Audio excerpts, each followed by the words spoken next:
Chocolate के गोलगप्पे वाला भूत। मध्य प्रदेश से कुछ दूर एक छोटा सा खूबसूरत पालमपुर गांव था। वहाँ छोटी छोटी नदियाँ थी, तरह तरह के पहाड़ थे और प्रकृति का बहुत खूबसूरत रूप यहाँ देखने को मिलता था। लेकिन इन सब के बावजूद पालमपुर की सबसे मजेदार चीज वहाँ हर साल लगने वाला बसंत का मेला था। कहते हैं कि पालमपुर में लगने वाला मेला इतना बड़ा होता था कि कोई भी उसे एक दिन में पूरा नहीं घूम सकता था।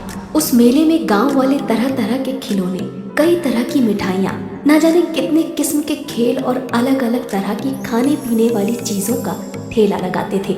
और इन ठेलों में से एक सबसे मशहूर ठेला था सुरेश चाट भंडार। 4 पहियों के इस ठेले पर सुरेश चाट पापड़ी, टिक्की और गोलगप्पे बेचता था। लेकिन बाकी सभी चीजों से ज्यादा लोगों को सुरेश के गोलगप्पे पसंद थे। मेले में हर रोज सुरेश ठेला भर कर गोलगप्पे लेकर जाता था, लेकिन शाम होने से पहले ही उसके सारे गोलगप्पे बिक जाते थे। काफी बड़े बड़े लोग सुरेश को हराने की कोशिश कर चुके थे, लेकिन कोई भी उसे हरा ना सका, क्योंकि उसके गोलगप्पों की बात ही अलग थी। सुरेश के साथ उसका एक 12 साल का बेटा माधव और एक 16 साल का लड़का रोनित रहता था। रोनित सुरेश का बेटा नहीं था, पर पिछले साल एक दुर्घटना में अपनी बीवी को खो देने के बाद सुरेश ने अपना हाथ बटाने के लिए रोनित को साथ रख लिया था। रोनित अनाथ था। मेले में सिर्फ एक दिन बाकी रह गया था। सुरेश और रोनित दोनों तैयारियों में लगे हुए थे। सुरेश जल्दी जल्दी गोलगप्पे तल रहा था, तभी उसकी नजर माधव पर जाती है, जो बने हुए गोलगप्पों के साथ कुछ कर रहा होता है। माधव बड़ा ही चंचल होता है। वो गोलगप्पों में कभी कुछ मिला देता तो कभी कुछ। माधव को देखकर सुरेश कहता है, अरे मेरे साइंटिस्ट अब क्या कर रहा है गोलगप्पों के साथ? 1 मिनट पापा। माधव ने गोलगप्पों में थोड़ी सी हल्दी, मिर्च और धनिया डाली, फिर उस पर दही डालकर कहने लगा, ये लो, ये बन गए चटपटे दही वाले गोलगप्पे। जब तू गोलगप्पे बेचेगा ना, तब ये सब नुस्खे अपनाना। अरे माधव, पढ़ लिख कर गोलगप्पे क्यों बेचेगा? क्यों, क्या खराबी है? काम इंसान को छोटा बड़ा नहीं बनाता, बल्कि इंसान काम को छोटा बड़ा बनाता है। अच्छा, मतलब ये गोलगप्पों में मिर्च धनिया भरकर बड़ा इंसान बन जाएगा? क्या पता बन जाए। तुम्हें पता है माधव जिस उम्र में है, उस उम्र में एक इंसान का दिमाग सबसे ज्यादा तेज होता है। वो ये सब बातें कर ही रहे होते हैं कि तभी माधव चिल्लाता है, ये देखिए पिताजी, मिट्टी के गोलगप्पे। ये देखकर रोनित हंसने लगता है और कहता है, अगर गोलगप्पे में मिट्टी मिला देना दिमाग है तो अच्छा है मेरे में कम दिमाग है। अच्छा चुप रहो, वो हरी वाली पोटली लाकर इस पानी में मिला दो।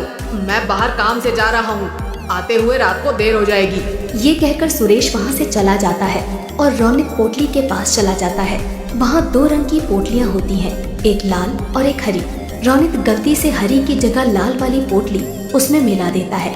तभी उसे बाहर से कुछ आवाज आती है और रोनित बिना पानी को देखे ही बाहर चला जाता है। उसने ध्यान ही नहीं दिया कि पानी का रंग हरे की जगह काला हो गया था।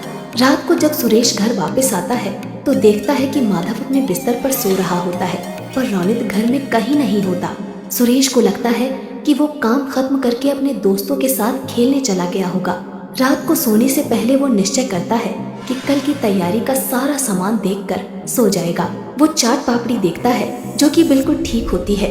गोलगप्पे भी अच्छे ही दिख रहे होते हैं। फिर वो पानी के ड्रम से ढक्कन हटाता है और देखता है कि पानी भी देखने में बिल्कुल ठीक लग रहा है। उसका रंग भी आम तौर की तरह हरा ही है। सुरेश चैन की सांस लेता है और सो जाता है। अगले दिन सुबह सुबह सुरेश मेले में अपना ठेला लेकर पहुंच जाता है। सुरेश काफी थका हुआ था, क्योंकि रोनित अभी तक वापस नहीं आया था, इसलिए उसे अकेले ही सारा सामान ठेले पर लाद कर मेले में आना पड़ा। वो रोनित से गुस्सा भी था और उसे उसकी फिक्र भी हो रही थी। मेले में खड़ा सुरेश रोनित के बारे में सोच ही रहा था कि उसको एक आवाज आती है, भैया गोलगप्पे दो ना। जी देता हूँ। भैया जैसे पिछली बार खिलाए थे ना, तीखे वाले, वैसे ही देना।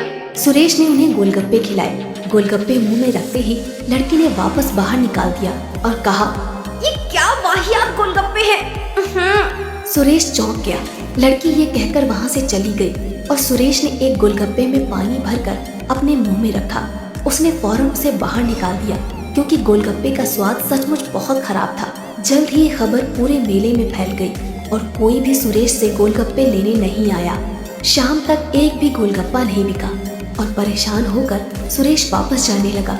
वो अपना ठेला खींचता है और वापस जा रहा था कि उसने देखा कि मेले में एक नई दुकान लगी है जहाँ काफी भीड़ है। उसने पास जाकर देखा तो एक नई कंपनी गोलगप्पे बेच रही थी और लोगों की भीड़ वो गोलगप्पे खा रही थी। सुरेश इधर उधर नजर दौड़ा ही रहा था कि उसने देखा कि गोलगप्पे रौनित बेच रहा था। सुरेश समझ गया कि ये वही कंपनी है जो सुरेश को काम पर रखना चाहती थी, पर सुरेश के मना कर देने पर उन्होंने रौनित को पटाकर उसका काम खराब कर दिया। सुरेश कुछ नहीं बोला, उसने अपना ठेला लिया और चलने लगा। उसे इस बात का दुख नहीं था कि उसके गोलगप्पे नहीं बिके, पर इस बात का ज्यादा दुख था कि जिस रौनित को उसने अपने बच्चे की तरह पाला उसने उसे धोखा दे दिया। यही सोचते सोचते वो घर पहुंच गया। उसे देखते ही माधव बहुत खुश हुआ और बोला, पापा आप इतनी जल्दी आ गए और सारे गोलगप्पे वापस क्यों ले आए? वो बेटा, पता है मुझे, आप इसलिए लाए ना ताकि मैं नए गोलगप्पे बना सकूं। सुरेश ने मुस्कुराकर कहा। हाँ हाँ बेटा, जाओ नए गोलगप्पे बनाओ। ये सुनकर माधव खुश हो गया और कुछ गोलगप्पे लेकर वहाँ से चला गया। सुरेश वहीं बैठकर सोचने लगा कि कैसे अपने गोलगप्पे बेचने का काम दोबारा से शुरू करे। वो ये सब सोच ही रहा होता है कि माधव अचानक उसके सामने आकर कहता है, पापा आ करो। अरे क्यों? आ करो ना। सुरेश ने अपना मुंह खोला और माधव ने एक काला सा गोलगप्पा उसके मुंह में डाल दिया। ये क्या डाल दिया मेरे मुंह में? क्या मिलाया है तूने इसमें? चॉकलेट। अच्छा। ये गोलगप्पे खाकर सुरेश के दिमाग में एक आइडिया आया ही होता है कि तभी माधव कहता है, ये लो पापा, ये भी खाओ। सुरेश मुंह खोलता है। इसमें क्या मिलाया है तुमने? मिट्टी और लाल मिर्च। सुरेश हंसने लगता है और माधव को गले से लगा लेता है। फिर सुरेश पूरी रात अपने कमरे में कुछ करता रहता है। अगले दिन मेले में रौनित के गोलगप्पे बिक रहे होते हैं। तभी एक आवाज आती है, ये क्या खा रहे हो? वहाँ चलो सुरेश के पास, कुछ नए किस्म के गोलगप्पे आए हैं। ये सुनते ही सब सुरेश के पास चले जाते हैं और देखते हैं कि उसके ठेले पर चॉकलेटी रंग के बेहद खूबसूरत और अलग से गोलगप्पे रखे हैं। सब वो गोलगप्पे खाते हैं और सुरेश की बहुत तारीफ करते हैं। तभी रौनित वहाँ आता है और कहता है, तुमने ये कब बनाए? मेरे जिस बच्चे का तुम मजाक उड़ाते थे उसी का आइडिया है ये किसके गोलगप्पे हैं? चॉकलेट के। अच्छा, मैंने तुम पर बहुत भरोसा किया था रौनित, पर तुमने वो तोड़ दिया। रौनित कुछ कहने ही वाला होता है कि अचानक भीड़ से आवाज आती है, और गोलगप्पे दो भैया। अरे भैया और गोलगप्पे तो खिलाओ। अरे बिल्कुल बिल्कुल, अभी खिलाता हूँ मैं। ये कहकर सुरेश गोलगप्पे बेचने लग जाता है और दोबारा पालमपुर के बसंत के मेले का सबसे मशहूर गोलगप्पे वाला बन जाता है, चॉकलेट केक गोलगप्पे वाला।